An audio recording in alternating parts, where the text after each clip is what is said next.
Very good, very good. हाँ, electrical energy है और हाँ मैकेनिकल। ठीक है, मैकेनिकल पोटेंशियल, हाँ ये सभी। Very good, very good. तो आज हम सिर्फ हीट एनर्जी के बारे में स्टडी करने वाले हैं, ठीक है जी। So I am going to share a screen with you will see, just see here. You can feel in this picture there is burning of wood and you can feel what may be the heat, है ना। आप assume कर सकते हैं। तो heat क्या है? It is a form of energy, जैसे कि आपने बताया। हीट की और भी फॉर्म होती हैं। Wait, just a minute, just a minute.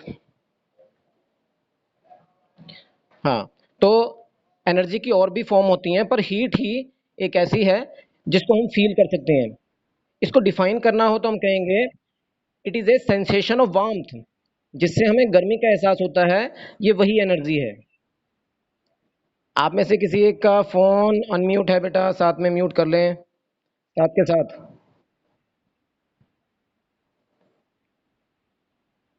गलती से किसी का फोन अनम्यूट रह गया है। यक्षम, यक्षम ने तो ऑडियो कनेक्ट नहीं किया अभी तक। हार्दिक, रोहित, म्यूट करिए। राहुल, म्यूट करिए। धैर्यपुरी, आप क्या कहना चाह रहे हैं बताइए। आपने हैंड रेज किया है।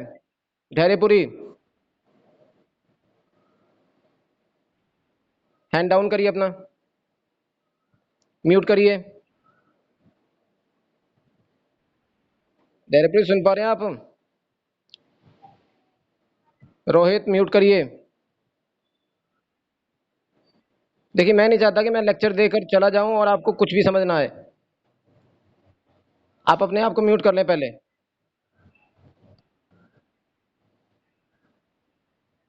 Okay, so we can say heat is a form of energy, it produce sensation of warmth. अब इस सेंसेशन ऑफ वार्मथ को आप यहाँ जो लाइंस लिखी हैं इनसे भी समझ सकते हैं।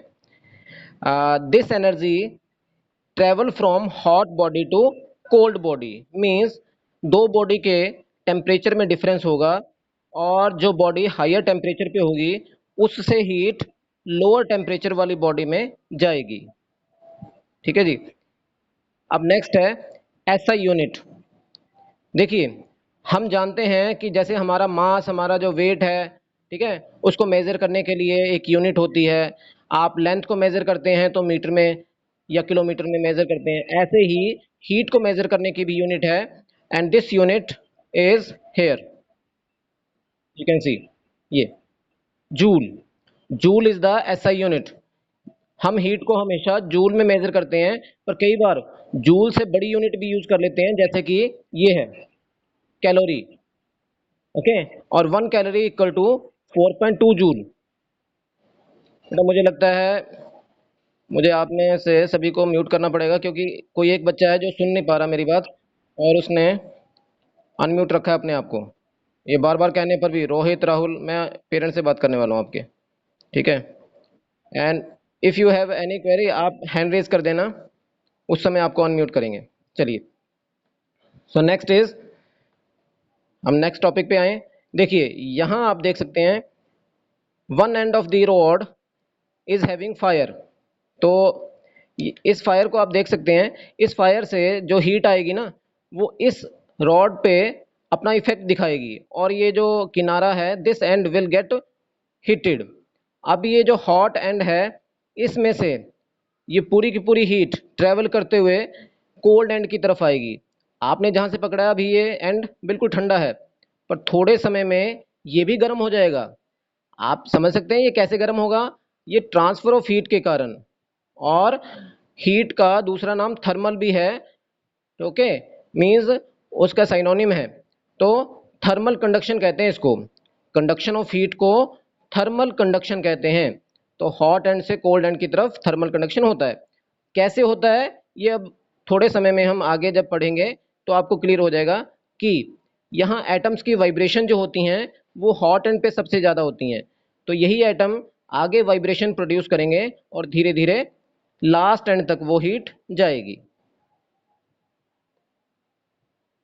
ये देखिए, हीट को मेजर करने के लिए थर्मामीटर, इस इंस्ट्रूमेंट का हम यूज करते हैं।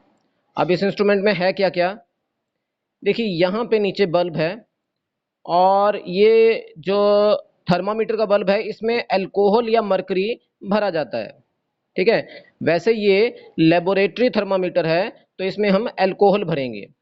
अल्कोहल की खासियत होती है कि जैसे इसको हीट मिलेगी ना, ये नीचे हॉट वाटर है, तो हॉट वाटर से हीट मिलने पे ये जो अल्कोहल है ये एक्सपेंड होना स्टार्ट होगा, फैलेगा। लिक्विड्स भी एक्सपेंड होते हैं और सॉलिड भी, हर एक चीज़ एक्सपेंड होती है, गैस भी एक्सपेंड होती है, पर लिक्विड सबसे ज़्यादा एक्सपेंड होते हैं। यही प्रॉपर्टी यहाँ यूज़ करने वाले हैं हम, ठीक है। सॉलिड और लिक्विड के कंपैरिजन में, ओके, सॉलिड और लिक्विड के कंपैरिजन में लिक्विड ज़्यादा एक्सपेंड होते हैं, इसीलिए हम अल्कोहल या फिर लिक्विड मर्करी का यूज़ करते हैं इसमें। तो लेबोरेटरी थर्मामीटर में अल्कोहल होता है। अब ये राइज करेगा, जैसे जैसे इसको हीट मिलेगी वो एक्सपेंड करेगा और एक्सपेंड करते करते जहाँ पे आएगा वो लेवल, एक्सपेंड के बाद जहाँ रुकेगा वहीं पे वो टेम्परेचर होगा। मींस ये नीचे जो बॉडी का टेम्परेचर है वो उतना ही होगा जितना यहाँ पे मेजर किया जाएगा। एक्सपेंशन पे जितना टेम्परेचर आएगा ना वही हॉट बॉडी का टेम्परेचर होगा। नेक्स्ट, ये देखिए, this is the clinical thermometer. Clinical thermometer में जैसे मैंने पहले ही बताया कि मरकरी या अल्कोहल में से कोई एक होना चाहिए, तो वैसे बेटा इसमें हम मरकरी यूज करते हैं क्लिनिकल थर्मामीटर में। अब ये जो मरकरी है ये जैसे ही ह्यूमन बॉडी में उसका टेम्परेचर मेजर करने के लिए, ये देखो मुंह के नीचे, मुंह में अंदर रखा है जीभ के नीचे, तो जैसे इसमें रखते हैं तो ये मरकरी फैलना स्टार्ट होगा। तो धीरे धीरे ये फैलते हुए देखिए ये टेम्परेचर स्केल है और एक्सपेंड होते होते यहाँ पहुँच जाएगा।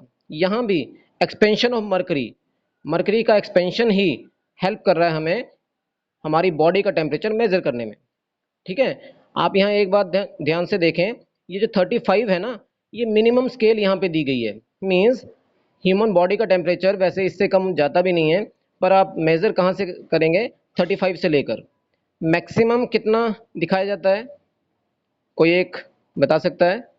Raise your hand. चलिए मैं ही बता रहा हूँ, 35 डिग्री से लेकर ये मैक्सिमम 42 तक जाता है, गॉट इट। और ऐसे ही फ़ारेनहाइट, ये तो सेल्सियस स्केल है बेटा, 35 से 42, और फ़ारेनहाइट में ये 95 से लेकर 108 इतना टेम्परेचर जाता है। आप देख सकते हैं यहाँ ये लिखा है कंस्ट्रिक्शन, कंस्ट्रिक्शन का दूसरा नाम है किंक। तो बेटा किंक क्यों दिया जाता है इसमें, वो इसलिए कि अगर मरकरी यहाँ से राइज हो जाए तो उसके बाद जब डॉक्टर क्या करते हैं, डॉक्टर यहाँ से मुंह से निकाल कर उसको देखते हैं उसका लेवल कि कितना है, टेम्परेचर कितना है पेशेंट को, तो निकालते समय ये मरकरी नीचे गिर सकता है क्योंकि टेम्परेचर तो कम हो गया है, बॉडी का टेम्परेचर कुछ और था, बाहर निकालते टेम्परेचर कुछ और होगा, तो ये मरकरी नीचे ना गिरे इसलिए यहाँ पे किंक होता है।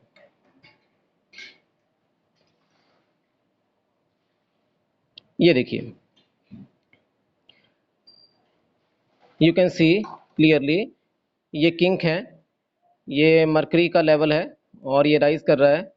और क्लिनिकल थर्मामीटर में 35 से लेकर 42 तक स्केल है डिग्री सेल्सियस में, और फ़ारेनहाइट में आप देख सकते हैं ये यहाँ 94 दिखाया है, पर 35 के कॉरस्पॉन्डिंग यहाँ 95 होगा, तो 95 से लेकर 108 तक ये स्केल जाती है फ़ारेनहाइट में।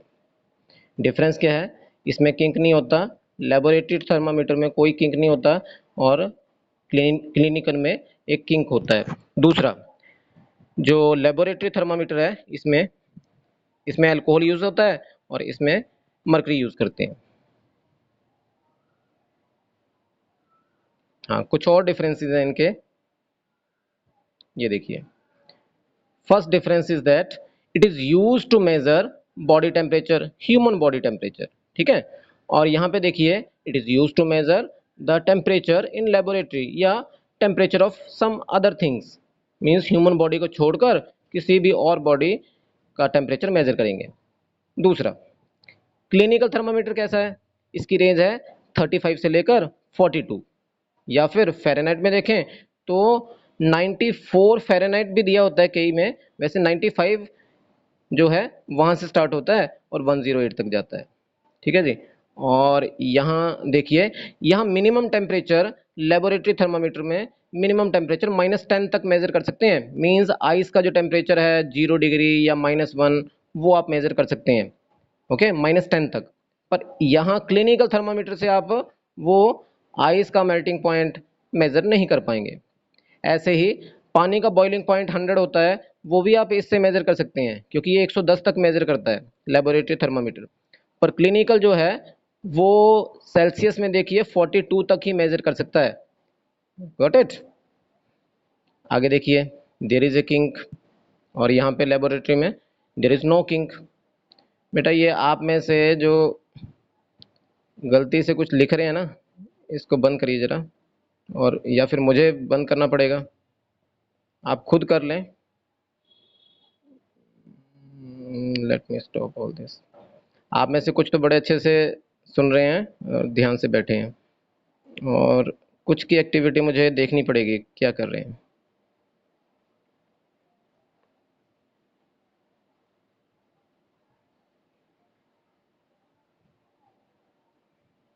चलिए,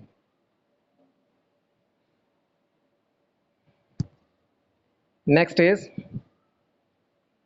ये देखिए हम हीट ट्रांसफ़र के बारे में स्टडी करने वाले हैं। हीट ट्रांसफ़र कैसे होता है, तो जैसे कि यहाँ लिखा है, उससे पहले एक बात समझ लें कि एक बॉडी से दूसरी बॉडी में ट्रांसफ़र ऑफ हीट 3 तरीके से होता है, और वो है कंडक्शन, कन्वेक्शन, रेडिएशन। तो पहले कंडक्शन क्या है, आज हम कंडक्शन या कन्वेक्शन, बस यही दो, इन दो टॉपिक के बारे में स्टडी करेंगे कि हीट ट्रांसफ़र बाय कंडक्शन कैसे होता है या बाय कन्वेक्शन कैसे होता है। तो सबसे पहले तो ये समझ लें कंडक्शन होता किस में है। ये फिनोमिना या ये प्रोसेस जनरली सॉलिड्स में होता है, ओके। लिक्विड्स में इस तरह का कंडक्शन नहीं हो सकता, लिक्विड्स में कन्वेक्शन होता है, ओके, और सॉलिड में कंडक्शन होता है। अब कंडक्शन के बारे में थोड़ा सा समझें, क्या है ये। Conduction is the process of flow of heat from hot object to cold object, ठीक है। जैसे कि यहाँ दिख रहा है, ये हॉट ऑब्जेक्ट है इस किनारे पे और ये कोल्ड है, ठीक है। या दो ऑब्जेक्ट को इकट्ठा रख दें, एक हॉट हो और उसके पास में एकदम जोड़ के कोई कोल्ड बॉडी रखेंगे तो ट्रांसफर ऑफ हीट होनी है। आप मान लेते हैं हीट के सामने बैठ जाते हैं ना, जैसे बर्निंग कैंडल है और उसके पास अपना हाथ रखते हैं, तो अब दो बॉडी हैं, एक तो कैंडल है, उसकी फ्लेम है, फ्लेम का टेम्परेचर तो 600 डिग्री, 700, 1000 इतना हो सकता है, ओके। पर आपकी बॉडी का टेम्परेचर ओनली 37 है, तो दोनों में टेम्परेचर डिफरेंस है, ठीक है। तो इन दोनों में हॉट बॉडी कौन है, वो जो फ्लेम है, ओके, कैंडल फ्लेम, और कोल्ड बॉडी कौन है, हमारा शरीर है। तो हॉट बॉडी से कोल्ड बॉडी की तरफ ट्रांसफर ऑफ हीट होना है।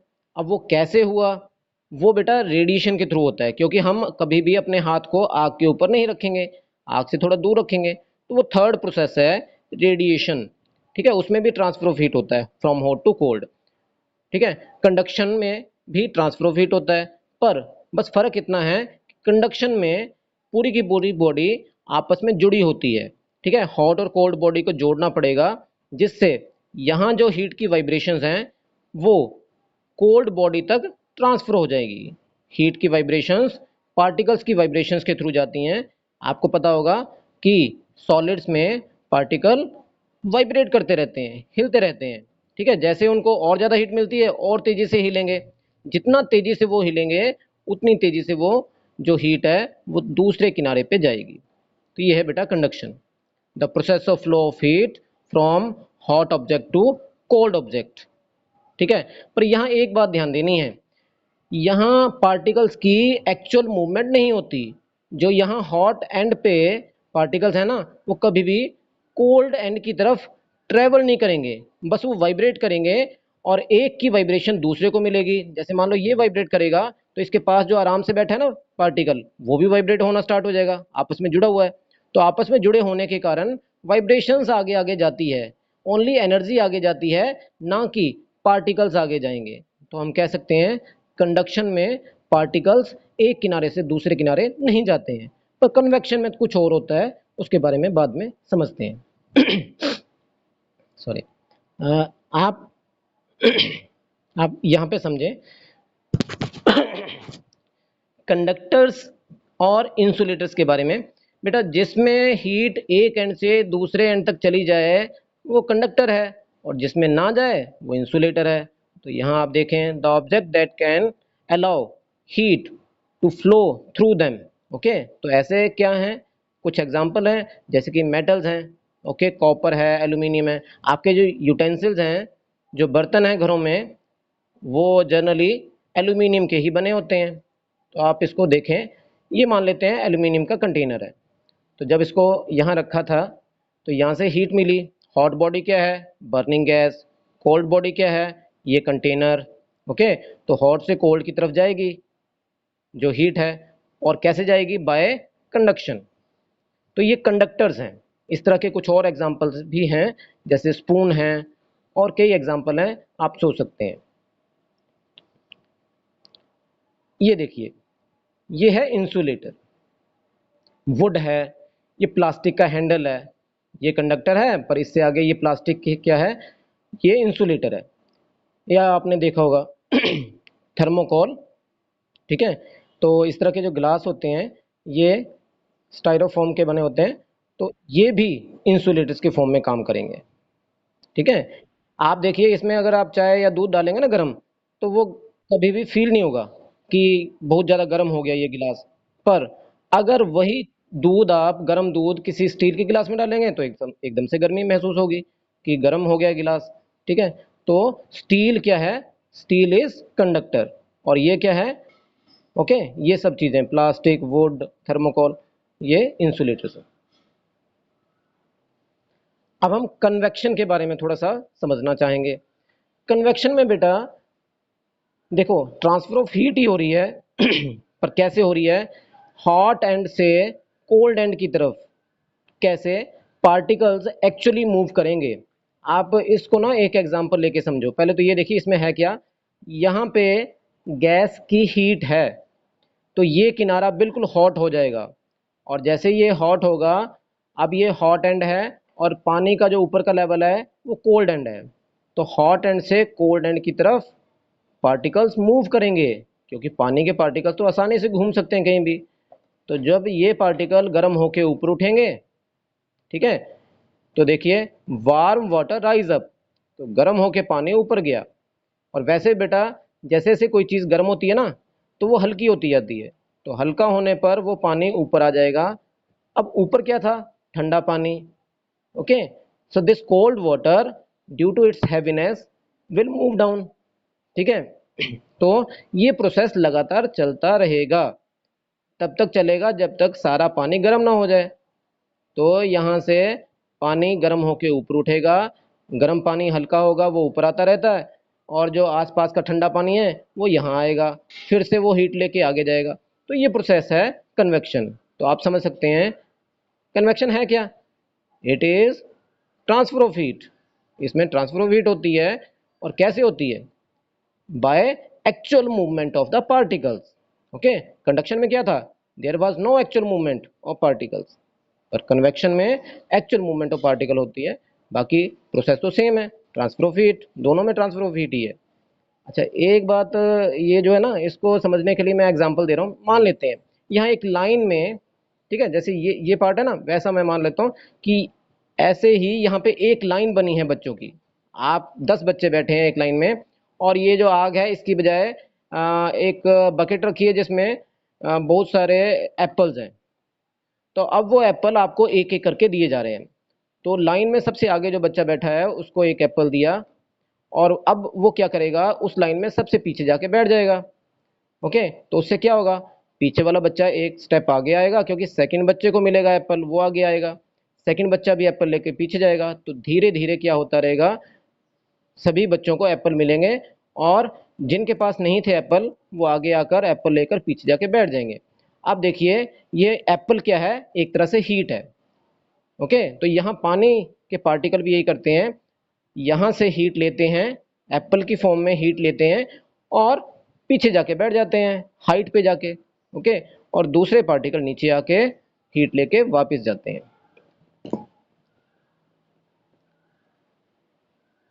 किसी को बेटा यहाँ तक डाउट है क्या? आप चैट बॉक्स में लिख के भेज सकते हैं।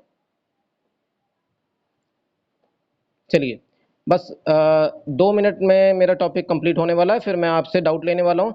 इन केस अगले 5 मिनट में ये मीटिंग एंड हो जाए तो आप उसी लिंक पे जाकर एक बार फिर से कनेक्ट करें। We will take your doubts for 10 minutes. Okay, तो 10 मिनट हम डाउट फिर से डिस्कस कर लेंगे आपसे। तो देखिए ये वार्म एयर है, तो वार्म एयर क्या करेगी, राइज अप होगी। क्यों? पहले ये देखिए ये रॉड क्या है, ये गर्म है, सन की हीट के कारण सबसे ज़्यादा यही गर्म होगा। तो गर्म होने से यहाँ की हवा गर्म होगी, गर्म हवा हल्की होने के कारण ऊपर उठी, आसपास की जो ठंडी हवा है वो वापस नीचे आ जाएगी। तो ये मूवमेंट ऑफ एयर चलता रहता है बेटा, और गर्म और ठंडी हवा में इस तरह के जो मूवमेंट है इसी को हम कहते हैं, just a minute, I will take your 2 minute, I have to see what you are doing. Okay, some are sitting very good. Yaksham आपने अपना वीडियो बंद किया? वैभव वीडियो ऑन करिए। यक्षम और वैभव सुन नहीं पा रहे हैं। Should I call to your parents?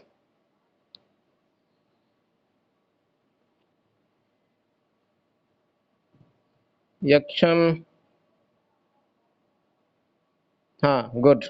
वैभव बेटा वीडियो बंद नहीं करना है, ओके ठीक है जी, और सीधे बैठना है।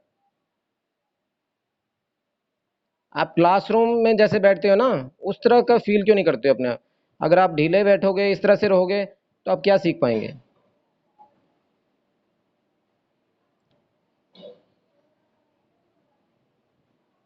ओके, सो हाँ, तो बेटा यहाँ आप देख सकते हैं ये जो कोल्ड एयर है वो नीचे आती रहती है, हॉट एयर ऊपर उठती है, ये कन्वेक्शंस ही कहा जाता है इसको, वार्म एयर की कन्वेक्शंस।